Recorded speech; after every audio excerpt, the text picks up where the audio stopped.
So, this time we're going to be going into the power of labels in psychiatry and psychology. And I wanted to make this video because I keep seeing the same pattern in people who've been through materialist, psychiatric, or psychological abuse.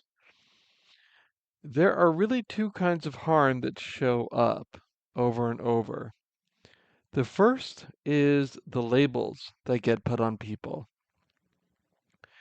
And second are the treatments that follow those labels.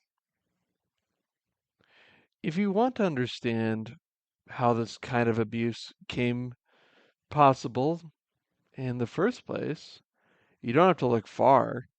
Just trace these practices back to where they were developed and under what ideologies. They came out of the First Reich in Germany, an authoritarian system reduced people to parts in a war machine. And they were also shaped in totalitarian Russia under Lenin and Stalin, where the goal was to use the population to enrich the state no matter the human cost. So, from the beginning, these methods were built as mechanisms of control. The underlying idea was simple: you're an animal to be managed, used, and discarded. Now, how does someone end up accepting a label in the first place? In a rational state, people generate their own ideas. They create, they plan, they build. For example, maybe you love a certain kind of food and you decide to start a restaurant. First, you get the idea, then you plan it out, maybe start with a food truck, build momentum, expand, or maybe, as an example, you see something wrong in your community and you decide to step up. You talk to people, you develop your thoughts, communicate them, and start creating change. All that comes from you, your own concepts, your own direction. But life isn't always smooth. As you go along, you accumulate confusion, setbacks, losses, upsets.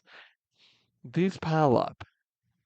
Eventually, they push back on you hard enough that you start feeling anxious, overwhelmed, and you begin asking yourself, what's wrong with me? Now, if you really had a friend who you could listen to you and help you look at things, you could probably sort out it all out for yourself, and get back to your rational state. But who does society tell you to go to instead? The experts. These materialists, psychiatrists, and psychologists. And their first move is to give you a label. It feels like an answer at first, but here's what actually happens. When someone labels you, it reverses the flow. It reverses this natural flow of life. You see, instead of you creating these ideas and shaping your world, an idea from authority gets imposed on you. It becomes senior to you. You're no longer the creator of your ideas. You become the creation of an idea. You stop controlling your thoughts. Your thoughts start controlling you. That pulls you down into an irrational, dominated state. And once you accept the label, you're no longer responsible for your actions or your mind. The label caused it, not you.